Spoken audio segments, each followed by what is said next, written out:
Shalom, beloved family. Welcome back to this series, which is putting on, putting off.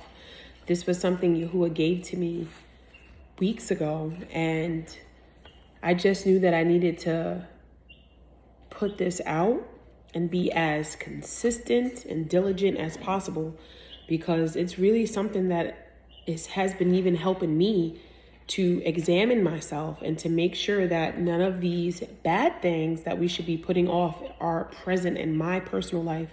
And I can only imagine that it's going to be very helpful for you all too. So today we're at day 6, and we're going to be putting off provoking, putting off tempting. And then in turn, we are going to be discussing how we can put on peace, put on mercy, put on stillness. Okay, family? So let's begin. We're going to be starting off at Galatians chapter 5, verse 26. And it says, "Let us not become conceited, provoking and envying each other." So that is very straightforward.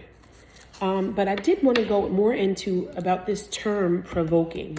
All right, so let's look up the definition of it just to give us some more context about this word and to hopefully plant a seed.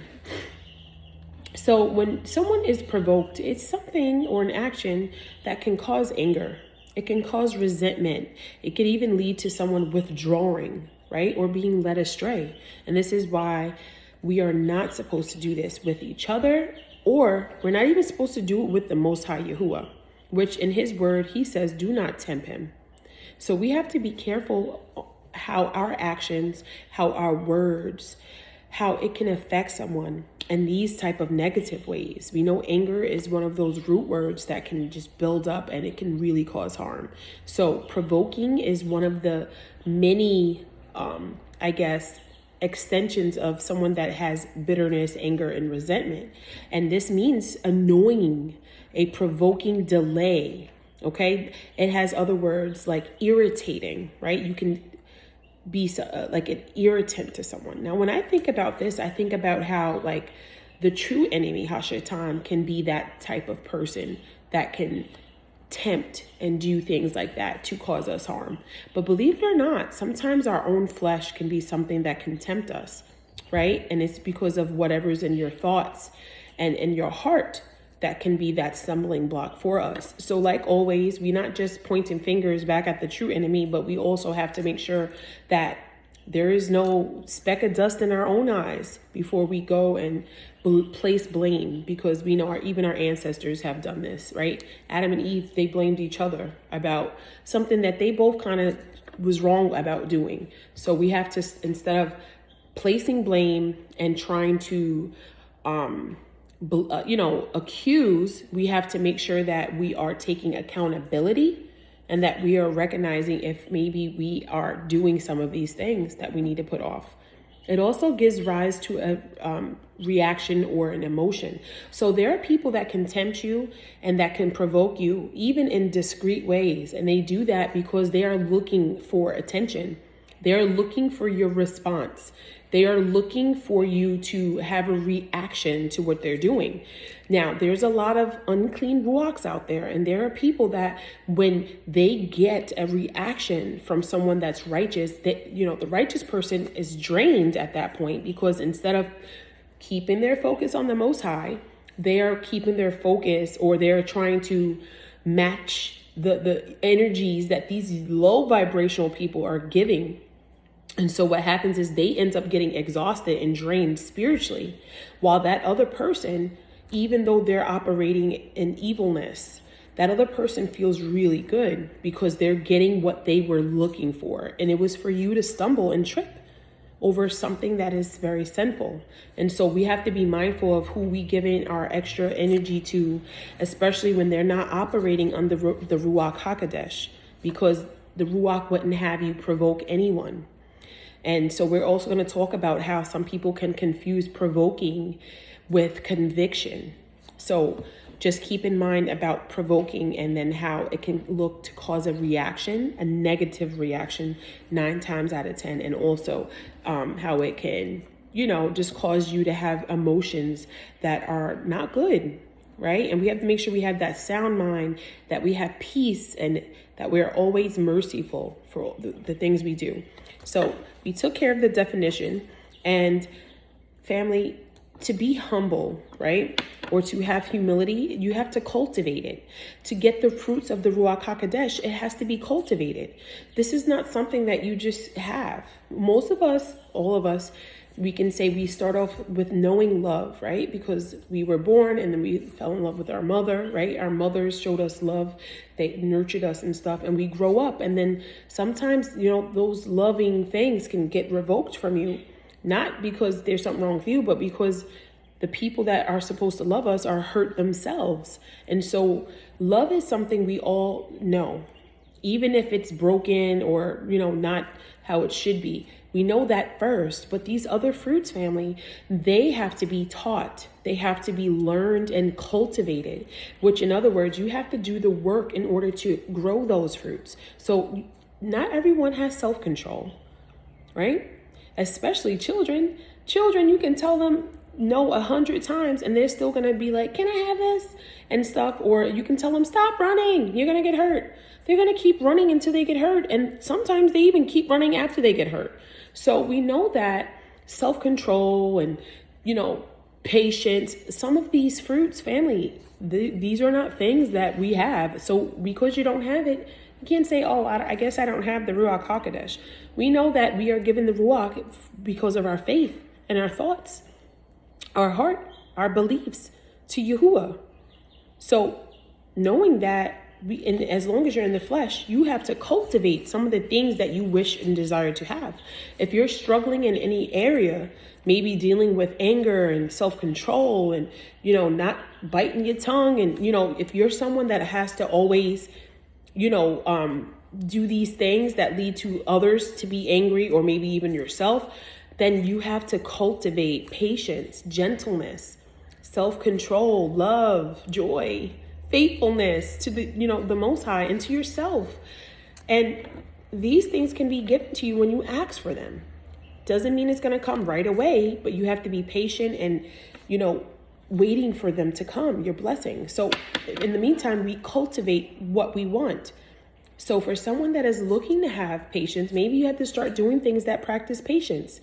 So that's why some of us, we do have, hobbies that we partake in that are not sinful hobbies, not worldly, but hobbies like gardening, painting, doing things that require us to be quiet and to do work with our hands. And it could be therapeutic in a way of which you are quiet and your thoughts are just focused on what you're doing. And maybe you allow his voice to be heard more clearly.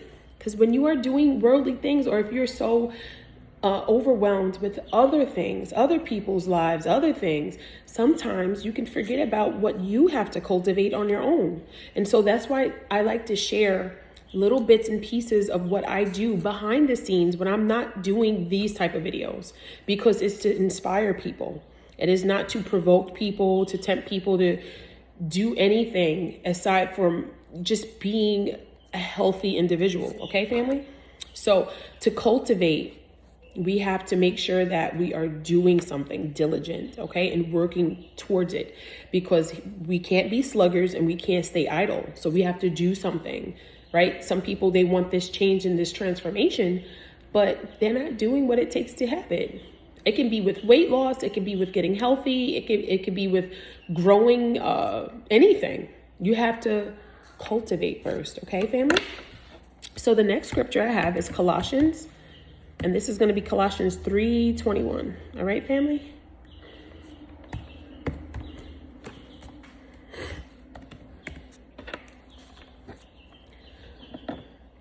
And this is more directed towards the fathers. I did notice that a lot of the provoking scriptures and a lot of the scriptures that have to do with provoking do target the fathers.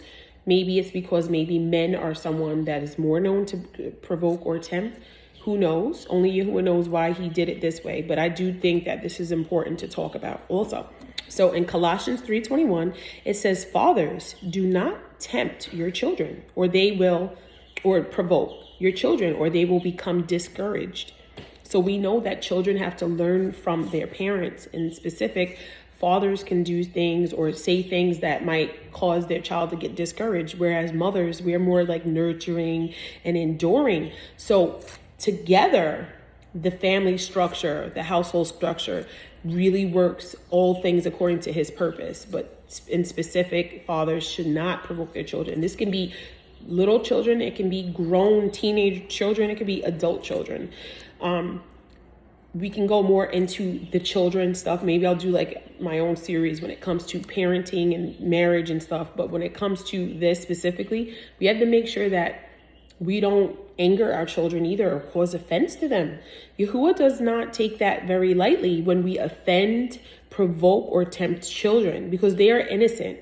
And a lot of us can do that even unintentionally. So there's a lot of things we have to put off.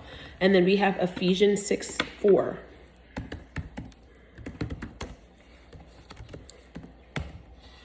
Let me put the little dots in between the colon. Now, when it comes to Ephesians 6:4, it says, fathers, again, fathers, do not exasperate your children, or in other words, do not provoke your children. Instead, bring them up in the training and the instruction of Yahuwah. So that's the Torah. We are given the opportunity to raise our children up in the Torah. It says fathers, to bring them up in the training and the instruction of the Torah. But we know that it's the parent, the woman teaches and stuff too. So all things works according to the purpose of the Most High Yahuwah. And so we don't provoke our children and cause them to get discouraged and fall away. But instead, when they do have something that they do wrong, or even us, family as brethren, when someone does something wrong, there's a way to have mercy enough to teach them what is right. But then this leads to the delivery. See, sometimes men, they don't know how to be very like soft, gentle and stuff. Those are more feminine traits sometimes. And so they do rely on their woman, their helpmate, to assist when it comes to things like that, especially when you have daughters, right? Because men might know how to discipline their sons, but when it comes to daughters, they're like, can't take that same route with her. So this is where like the family structure, like where the woman and the men, they work together. Now, the delivery message is always important. The delivery is the tone behind the message, the teaching, the instruction. If your tone is off, family, you can provoke people or tempt them to be led astray.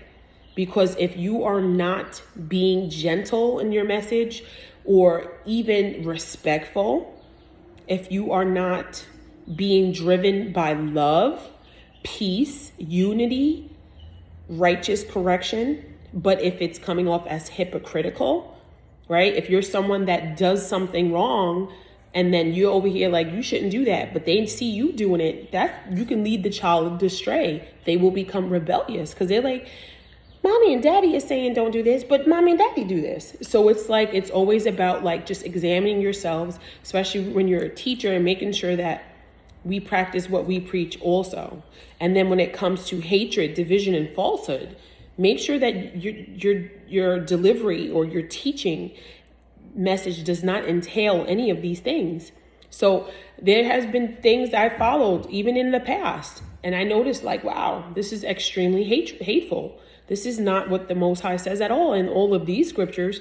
And so when people stay stuck or fixated in certain scriptures, but then they neglect other ones, then that's not being line upon line, precepts upon precept. So we have to look at things as a whole, and then we can't lean on our own understanding, because then you can provoke people to anger because you're angry. Or you can tempt people to be led astray, or tempt people to retaliate, or tempt people to cry, or to hurt themselves, or to hurt others. Whatever it is, provoking is something we are not supposed to do. But we know Yahusha has challenged people, right? And so we're going to talk all about how he challenged people. And he had a very specific way he did this, and it was through a teaching method. Now, those that are inspired by nature and the things around us. I mean, very observant people, we can look at something and get inspired. I often get so inspired when I'm like doing the gardening work, or when I'm watching like the weather changes, the seasons changes, and I just drift off and I just start getting so much inspiration, and I write everything down, and he gives me this word to share. And so that's where a lot of my messages come from. It comes from like Yahuwah inspiring me. It's like, it's not just meant for me, it's meant for us all. But there are people that, they get their inspiration through, maybe negative experiences and stuff. But there's a way you can teach based on a negative experience. You can have a testimony that is not driven in hatred and division or even fear, but something that will allow people to move closer to listen, right? We have to have this type of way that we draw in the souls for Yahuwah and not repel people, because then we're not doing what we were truly called to do. All right. And we're going against the grain again. So let's talk all about Yahusha and his teachings. Okay, family. So we know Yahusha, he often taught in parables. And parables are, in other words, like these stories that have like an illustrative type of way in which it conveys a very valuable message for those who hear it. And these messages are often heavenly messages with an earthly type of illustration or tone. When I say earthly, I don't mean worldly, but I mean earthly in terms of things that we can all relate to, things that are so familiar to us all. And so most of us, we know about like the trees, the leaves, how things grow, or at least we're supposed to. And I know sometimes we're like so lost. Many people that have never gardened before and don't know a thing or two about growing and then how to plant and stuff. And so some of these messages, maybe you won't have ears to hear. But I'm praying that as these days go by, that many of us are going to go right back to our roots, so that even though these old parables from the scriptures were not given to us specifically right now, but then as we read and meditate on these parables, that they begin to make sense, especially as we can visualize exactly what he's talking about. And so that is exactly what the parables were supposed to do. They were supposed to be something that we can tangibly touch or see, and so that we can allow these messages to click, so that we can begin to wake up and truly understand the message behind what he is, trying to teach us. All right.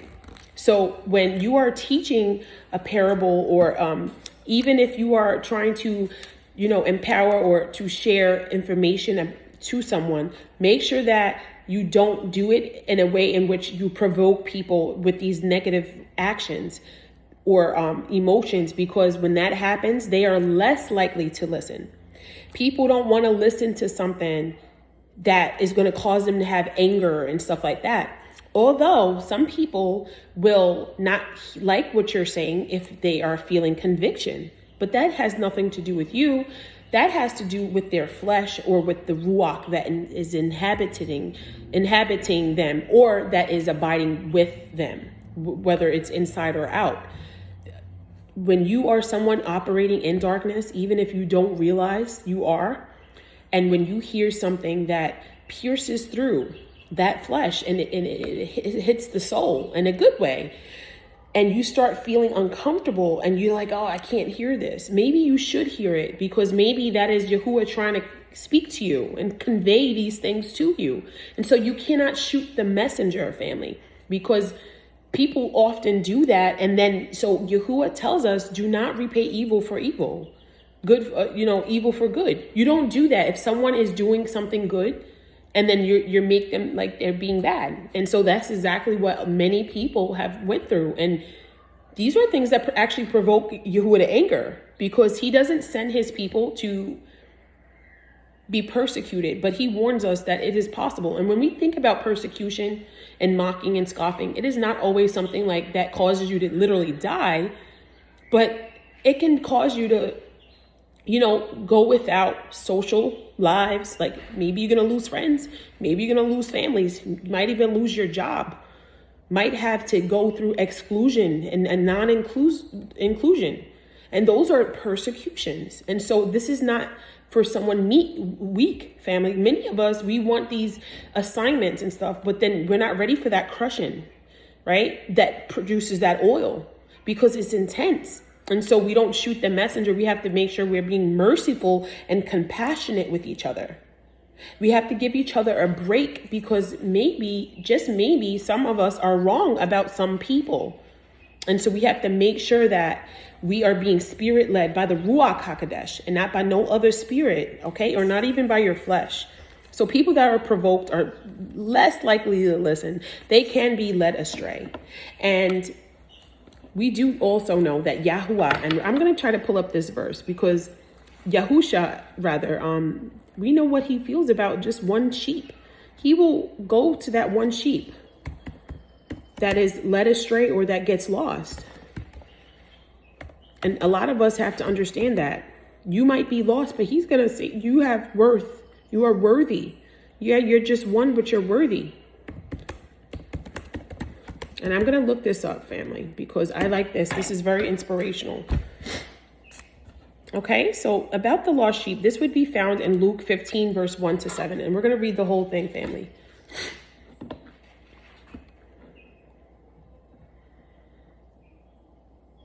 Now it says this, and this is the parable of the lost sheep parable, okay? And it says, now the tax collectors and sinners were all gathering around to hear Yahusha. But the Pharisees and the teachers of the law muttered, this man welcomes sinners and eats with them? Then Yahusha told them this parable. Suppose one of you have 100 sheep and loses one of them. Doesn't he leave the 99 in the open country and go after the one lost sheep until he finds it? And when he finds it, he joyfully puts it on his shoulders and goes home. Then he calls his friends and neighbors together and says, rejoice with me. I have found my lost sheep. I tell you that in the same way, there will be more rejoicing in the Shamayim over one sinner who repents than over 99 righteous persons who do not need to repent. Family, hallelujah. I have goosebumps right now. This is exactly what I'm talking about. Many people don't realize that one person has so much value to Yahuwah, and there is people that attacks or that provokes one person or that misjudges one person or that ostracizes that one person. And so we also judge and we say things like, we can't do this. Oh, we pick and choose. Oh, it's the Shabbat, can't do this. And by the time we're doing all of that, we don't realize that we have been sinning because we have been judging and playing this legalistic type thing. But we know that in order for us to be the light to people in darkness, wouldn't we have to be around the darkness? It doesn't say to be around them all the time. Doesn't mean to say that you do what they do. But when you are around people that maybe don't know the light of Yahuwah, don't know his truth, you still supposed to leave a little light wherever you go. That is how you change this world. You have to be present. You have to move around. People get mad when people move around and they get so mad because they're not staying in one place. But Yahuwah has called many of us to many different things. We have different purposes. Maybe some of us are not supposed to stay stuck somewhere. Maybe we are supposed to affect the nations and move around, stretch a little. Maybe that's what we're supposed to do. And so instead of judging and tempting people and mislabeling people and taking things in our own understanding and, and speaking these things that are not the truth, what happens is we tempt Yahuwah.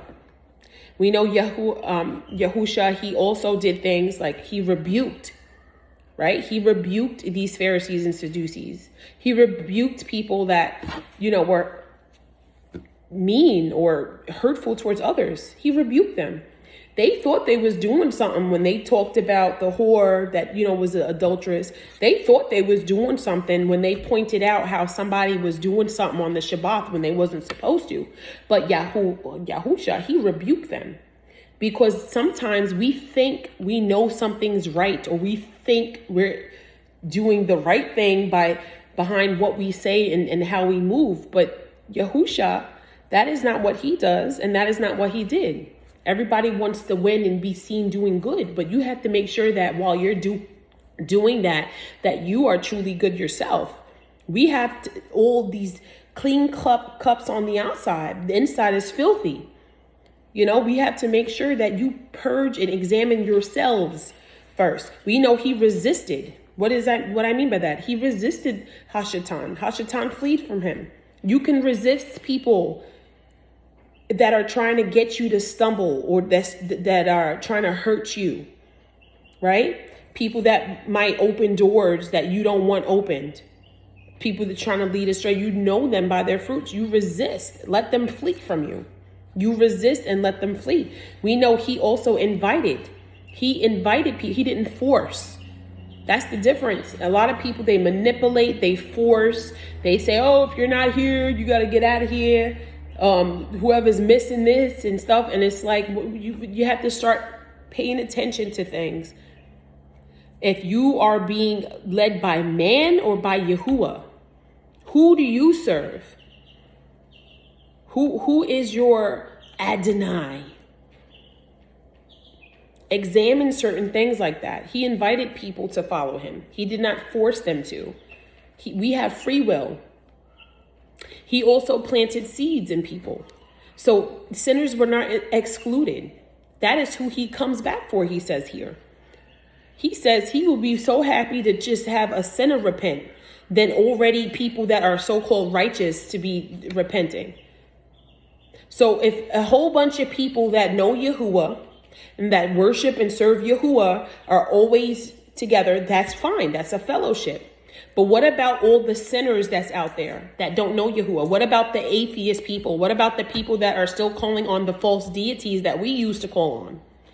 How are they supposed to know the truth and the light if we are just sticking like this? Somebody, he's going to call one of these people, maybe a few of us. Some of us is going to have to reach those other nations that other people are not willing to reach. He's going to give some of us with the power to be able to understand and speak other languages. We're going to have that. Maybe he created some of us to be, to look different than what we normally should look, just so that they are more receptive to even listening to us, because we know sometimes things can be hard. We know people like relatability and stuff. So when we start thinking about, wow, then we'll say, hallelujah. Yahuwah did things on purpose, family. And so when we are doing different assignments and things, don't question anything. You just make sure you doing what you were called to do. We are all called to win souls for Yahuwah. He didn't say we all got to win them the same way. Everyone has a different assignment, a different role to play. And we have to be merciful and compassionate towards one another so that his will be done and not ours. We know he even silenced Yahusha. He even silenced some people. There have been some people when he used that parable and he challenged them. And he says, now, which one of you are not a sinner? When they was trying to point out the whore's sins and say, which one of you? They was quiet as a mouse. They walked off. And so there are people in our generation that if you challenge someone being driven by the Ruach, they're going to look at you and they're going to tear you up. They're going to shame your name and do all that because you are challenging people. But these challenges is what leads to conviction and hopefully repentance. But many people, instead of allowing it to lead to that, they are allowing their flesh to condemn, to anger, and to lead to guilt. And so instead of you doing what you should do when you feel conviction, which is a sign of chastising, and we know he chastises those he loves, we are taking things the wrong way. And so now you're shooting the messenger. But he challenged people. And so this is how I know that if we were living in these times in which we read back then, a lot of us, we would be like, crucify him all over again. A lot of people would be like, set this one free, crucify them. But they didn't even do anything. They challenged, They planted seeds. They helped to heal. They helped to educate and all these things. I mean, loved. But there is nothing new. That's why he says, if the world hates you, take heart and know that it hated me before it hated you. Yeah, there's a sign you're doing something right when people have a problem with you when everybody knows you didn't do nothing. That is a sign, and that makes, see, your soul is valuable, because Hashatan's not going to attack someone that's not, if you're sinning, why would he go again? No, he knows who you belong to. Yeah, he's going to attack. Your flesh is going to attack. Everything's going to attack. You keep going and you endure. The tests are going to keep coming. Every test you pass, you elevate. Endure. This is why we have to have mercy with our brethren and compassion, because we all fight in a good fight. But some battles are just not worth fighting, family. Because the true battle that is worth fighting, you better save your energy up for that one. For when you can't eat, when there's no water and all these things, this is not to put fear. This is to reevaluate our priorities. We have a better and bigger and more worth it battle that we should be fighting. So instead of provoking each other right now, we need to be loving on each other, because that love heals. Those sweet words are like honey. It's health to your bones. It is healing to us, to the body of Mashiach. And if we knew that power behind how a simple smile, a hug, a compliment, a check-in can feel for each other, then we will be doing something right. But no, people provoke and they lead astray. They provoke and they lead astray. Strongholds, stumbling blocks for their own brethren. We know he even challenged his own followers. We know he spoke on subjects that his people did not find pleasure in listening to. Yeah, he's the one that spoke about his departure, and we asked, where you going? What do you mean you're going somewhere and we cannot come? They didn't stand when he said that. What do you mean the Gentiles are going to be included? They thought it was just about them. What do you mean? What do you mean this and that and the third? Yeah, he challenged legalism. He exposed people's faults. Hallelujah. Because I would rather be challenged and healed and delivered than to be sitting in the comfortability of never growing, never becoming that fruitful tree. So many of us have to understand that. All right, family? And so we do have a lot more scriptures to do. So this might be like another 30 minutes. So let's keep going. Okay, family, when we're checking out John 13:36, it says, Simon Peter asked him, as in Yahusha, he says, Yahusha, where are you going? And Yahusha HaMashiach replied, where I am going, you cannot follow now, but you will follow later. So when we hear about this, we know people were not always pleased with some of the things he shared with them.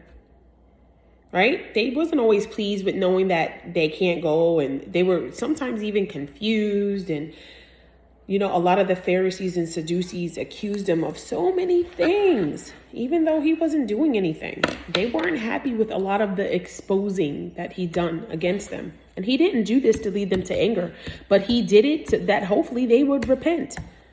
And many of them did not. They had their minds fixated on unaliving him. And they did that spiritually first. They meditated on, he's evil. Something must be done about this. Instead of just, he's right. We should change. Maybe we should stop this or that. So this is why it's important to make sure that before we resist the word or quench the ruach, that we are taking into consideration what's being said, because after all, it is not our word. This is Yahuwah's scriptures. Okay, family? So if we don't like the words we're hearing, then in other words, you're not liking Yahuwah's words. And speaking of the Pharisees, family, let's talk about them. In Luke 6:7, it says the Pharisees and the teachers of the law were looking for a reason to accuse Yahushua. They were constantly seeking proof or validation to blame Yahushua. So they watched him very closely to see if he would heal on the Shabbat. And there's people right now, see how they said they're watching very closely? There are monitoring spirits right now that are watching your every single move. They want to see what you say that don't align, what you do, and they're judging everything about you because they are looking for a reason to accuse you.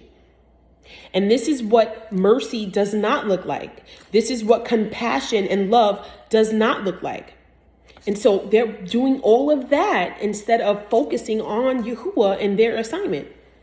And these are people that work for the spirit of the darkness, whatever spirits are out there, because that's what monitoring spirits do, family. And so we have to be careful because the original monitoring spirits were these Pharisees and these teachers of the law.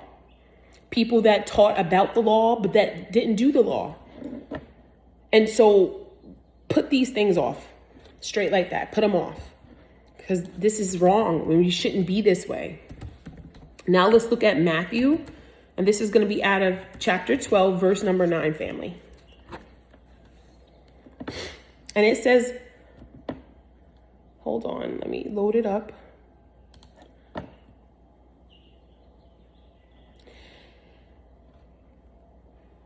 Okay, so this is talking about how, I'm going to just start at the beginning.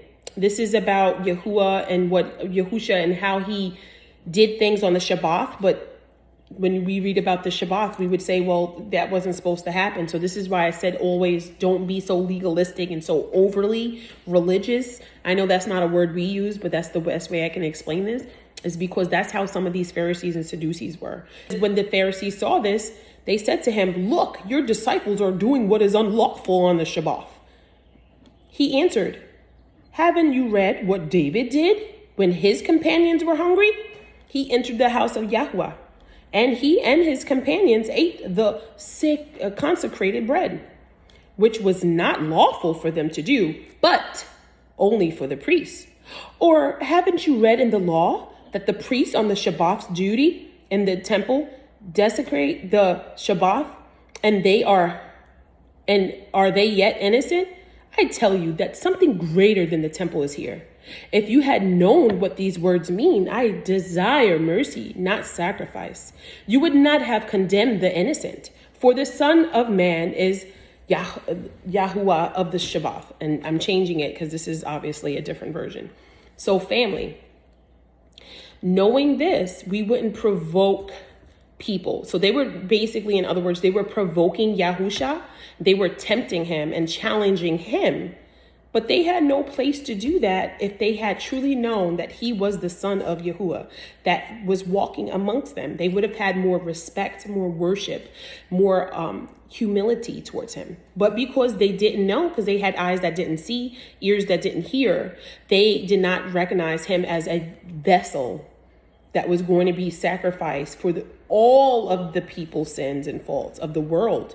And so when we know that, then maybe we would start moving in a different way of not knowing like which vessels amongst us now that Yahuwah is using. And so we can't be this type of way, pointing out the unlawfulness in people and all this, but righteously judging. We have to understand that these sacrifices, these are what keeps you bound to the law, which is what they taught. But he has grace.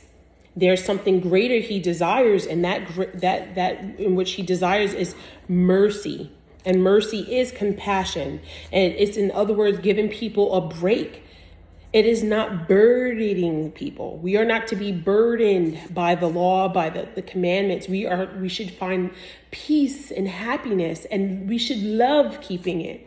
We should love what he says. We should love him with all of our heart, mind, soul, all of our strength. And this is what he, in other words, was trying to convey at this time with these specific types of people. Okay, family? Now we're going to do some more Matthews. So Let's do Matthew 9:3 next.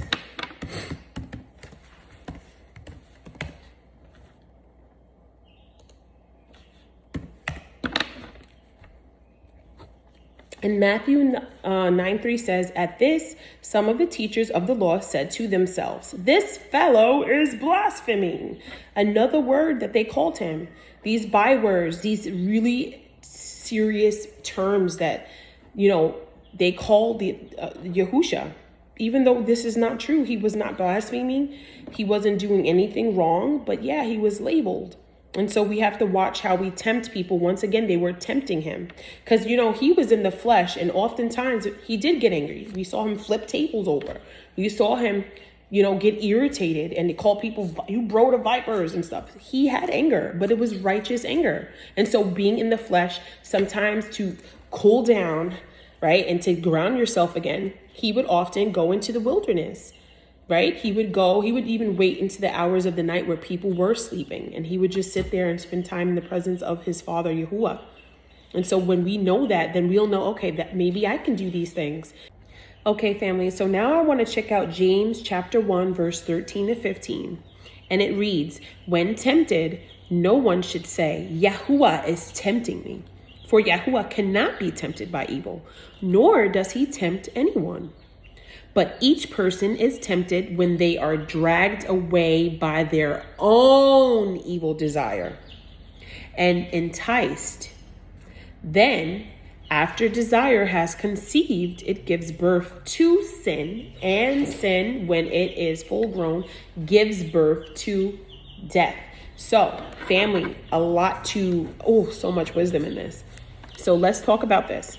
First things first, we're going to back up. It says, "When tempted, no one should say, 'Yahuwah is tempting me.'"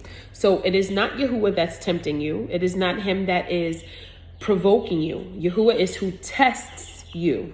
That's the first thing to recognize.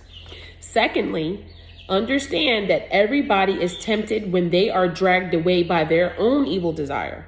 So even when, other people might tempt us and provoke, it is up to us if we give in to those reactions, if we give in to those emotions that arises from the evil that they're doing onto us. And so this is where self-control plays a role, and patience and love. Because when you love, you have mercy, right? When you love, you are merciful towards others. And so even when you see someone trying to tempt or anger you, you have the ability to be quiet and don't say anything. That's a form of self-control, being able to control your mouth or your actions. But when you react to how they're acting, now there's two people doing something bad. And so there is a time to fight and a time to not fight. And so these things, we don't fight these things. We fight back in the Ruach. And the Ruach is who, fights for us. In other words, is who leads us into the path of righteousness. That's how we fight, because silence is a powerful weapon. And so we have to know when to be quiet, how to be quiet, and know that it is our own evil desire that leads us astray. Okay? And we know that knowing that this is something that gives birth, right? It gives birth to sin. And then the sin grows up and it gives birth to death. Sin is death, family. So in order for us to ultimately defeat death, we have to crucify the flesh. And he will do that. This is not going to be here forever. We have to be transformed, family. Our soul, our spirit belongs to Yahuwah. As long as we continue to follow him, this has to go. This is not something that has to stay forever. So understand this is temporary, and allowing this to control you instead of the Ruach. That is where we get confused and we can be hurting ourselves. Now, this is the next one is really big. I love this next one. I had so much fun when Yahuwah was trying to explain these things to me through the word. I said, wow, this I cannot wait to share. So this is Matthew again. This is going to be Matthew chapter 3 to 11. And this is all about like when he was in the wilderness being tempted. All right, family? So let us read. It says, "The tempter came to him and said, If you are the son of Yahuwah, tell these stones to become bread. Yahusha answered, it is written, man shall not live on bread alone, but on every word that comes from the mouth of Yahuwah. Then the devil took him to the holy city and had him stand on the highest point of the temple. If you are the son of Yahuwah, he said, throw yourself down, for it is written, he will command his malaks concerning you, and they will lift you up in their hands, so that you will not strike your foot against a stone. Yahusha answered him, it is also written, do not tempt Yahuwah, or put him to the test. Again, the devil took him to a very high mountain and showed him all the kingdoms of the world and their splendor. All this I will give to you, he said, if you will bow down and worship me. Yahusha said to him, away from me, Satan. It is written, worship Yahuwah your Eluah and serve him only. Then the devil left him, and the angels came and attended him. Okay, so let's break this up, because there's something I saw when I was reading this. So we're going to look at the 3 different temptations, right? It was 3 levels, right? So 1, 2, and 3. And this is also going to pair with James that we just read when we were talking about how sin gives birth to death and stuff like that. So the first temptation that occurred, family, had to do with the flesh, right? That is always the first line of defense. Even in real life, this is your first line of defense, your flesh, okay? And this is why once we crucify the flesh, there's no room for any other temptations. So it says the tempter came to him, and the first thing said that he was to command the stones to become bread. So the desire at this time for Yahusha, because he was coming off of a fast, naturally, the true enemy will come and try to tempt you through offering something that your body is desiring of. And so the flesh is where your desires play a part. And when we were reading in James, let's go back to James, and because we're going to do this parallel. When we were reading in James, when we were reading about the flesh, it also says each person is dragged away by their own desire, right? So your own desire is your flesh. So there is a parallel or a correlation with that. Your flesh is what has the desire. But once you deny yourself, which is what Yahusha did, so Hashatan, he will keep trying in other ways, but Yahusha showed us that he could do all things through Yahuwah. That is where his strength came from. And we know we can do all things through Yahushua HaMashiach. Okay, there is nothing different, family. Now let's go back to the scriptures. The second test had everything to do with what? He says, now the devil took him to, Now the devil took him to another high point of the temple and asked him to throw himself. That would involve an intention, right? And you have the intent to, drop yourself off, right? Your will is to do that. That has to do with your soul as a person, your decisions. Okay, you're a living soul. This has to do with the actions. The soul is in the whole body is a soul. Everything's a soul. My chickens, everything. And so now he's tempting you through your soul, which is not your spirit, right? And so what did he say? He says, "It is written, do not tempt Yahuwah." So now when your soul or your body in this type of way is being tested, your intentions are being tested, you have to still put those things off. What does it say when we was reading in James? It says, then after desire is conceived, it gives birth to sin. Did Yahusha give birth to his desire? He never wanted to have the intention to fall off and to prove a point. And so many of us, we're not going to prove a point when we are being provoked or tempted by each other or by our family members and stuff either. We are just showing up and we're being the light. And Yahuwah is who is glorified through that, right? There is no going back and forth needed. When we put things to death, it will not continue, right? We have to crucify these things. And so after that, Hashatan, he was not stopping at that point. He said, let me go ahead and test his spirit now, right? And so spiritually, after coming off a fast, you have a strong spirit. That is really what it is. But some people, they allow their flesh to dominate. And so they go right back into what they'll come off and they'll go back to eating the chocolate or whatever it was that they're trying to put off. And this is why you have to make sure that you don't allow your flesh to dominate. When we read here, the third thing, it says that he was taken to a very high mountain. And so this is like your spirit being elevated in a way. And it says here, I will give you all the kingdoms of the world and their splendor. So sometimes Hashatan, it could be an employer, certain people, they can give you an offer that might sound so liberating.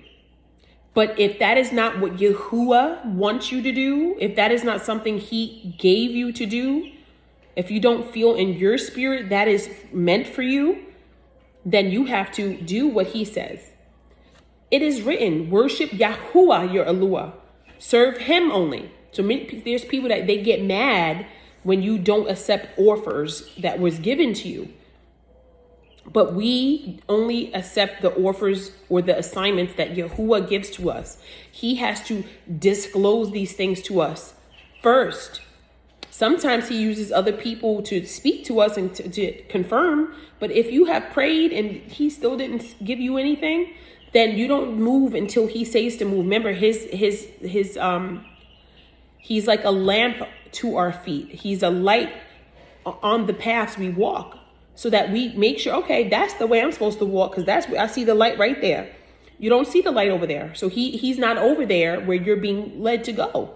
And so when it comes to Yahuwah, he says, I'm only going to serve Yahuwah. You can take me on whatever high mountain you want.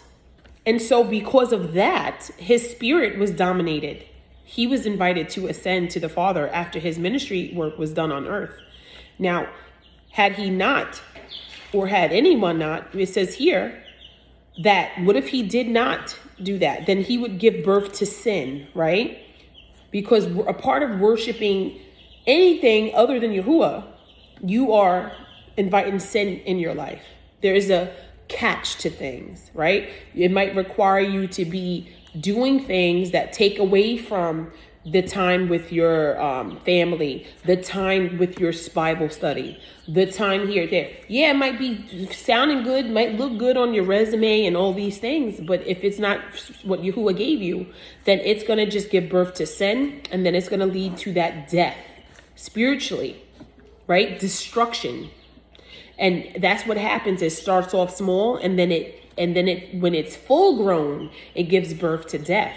Now, Yahuwah has life everlasting because he did not allow this tempter to, allow him to do what he wasn't supposed to do. He resisted the devil, and that devil fled. Oh man, I can't get this one. And many of us have to do exactly what is said here. We have to make sure we do exactly what it says there. And this is why I'm going to be reading Micah 6:8, because this is what we can do in order to make sure we stay on track. And then I'm also going to read Psalm 37 at last, and then we're going to finish this video. So Micah 6:8.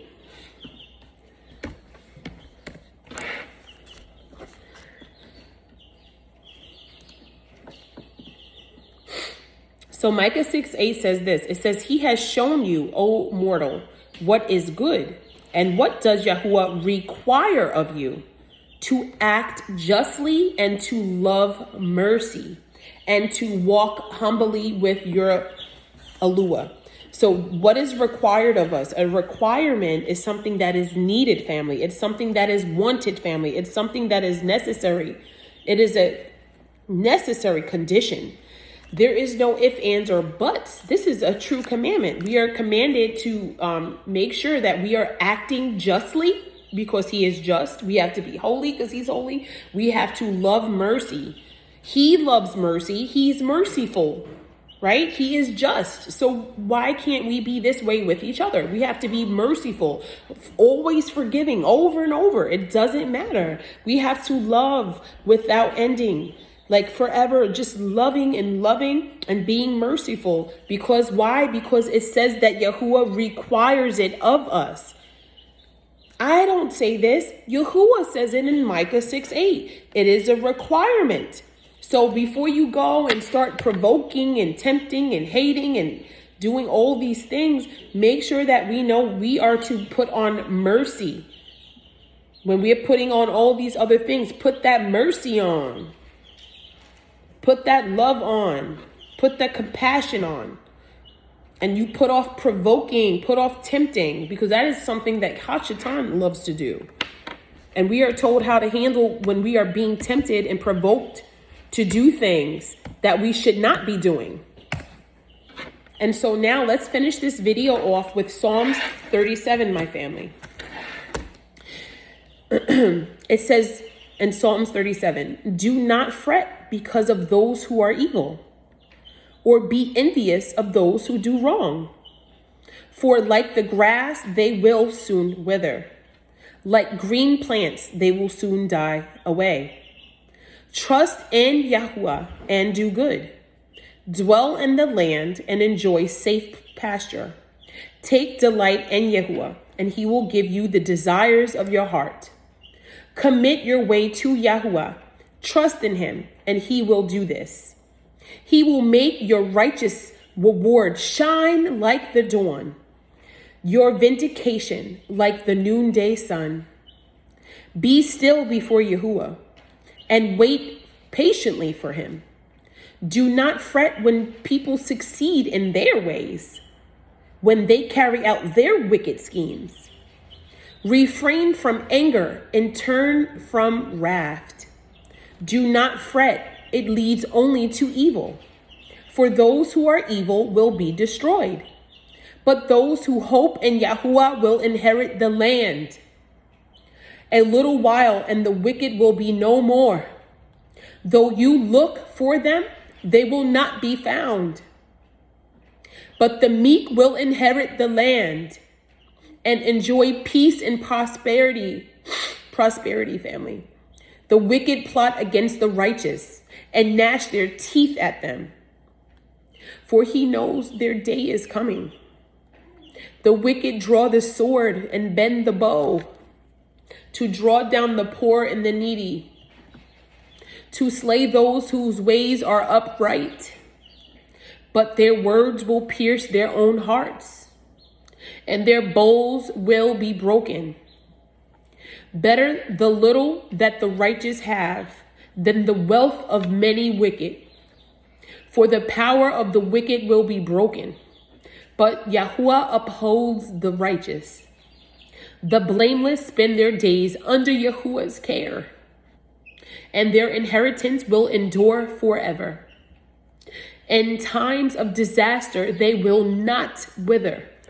In days of famine, they will enjoy plenty. But the wicked will perish. Though Yahuwah's enemies are like the flowers of the field, they will be consumed. They will go up in smoke. The wicked borrow and do not repay, but the righteous give generously. Those Yahuwah blesses will inherit the land, but those he curses will be destroyed. Yahuwah makes firm the steps of the one who delights in him. Though he may stumble, he shall not fall, for Yahuwah upholds him with his hand. I was young and now I am old, yet I have seen the righteous forsaken, or their children begging the bread. They are always generous, and lend freely. Their children will be a blessing. Turn from evil and do good. Then you will dwell in the land forever. For Yahuwah loves the just and will not forsake his faithful ones. Wrongdoers will be completely destroyed. The offspring of the wicked will perish. The righteous will inherit the land and dwell in it forever. The mouths of the righteous utter wisdom, and their tongues speak what is just. The law of their Akilah-YAH is in their hearts. Their feet do not slip. The wicked lie in wait for the righteous, intent on putting them to death. But Yahuwah will not leave them in the power of the wicked or let them be condemned when brought to trial. Hope in Yahuwah and keep his way. He will exalt you to inherit the land. When the wicked are destroyed, you will see it. I have seen a wicked and ruthless man flourishing like a luxuriant native tree, but he soon passed away and was no more. Though I looked for him, he could not be found. Consider the blameless, observe the upright. A future awaits those who seek peace, but all sinners will be destroyed. There will be no future for the wicked. The salvation of the righteous comes from Yahuwah. He is their stronghold in the time of trouble. Yahuwah helps them and delivers them. He delivers them from the wicked and saves them because they take refuge in him. Family, Psalms 37. Please read this and understand Yahuwah will not forsake you. Keep enduring. The best is yet to come for us. Put off provoking and tempting your brethren, your family, the strangers, and put on mercy and compassion. Put on being just. Shalom.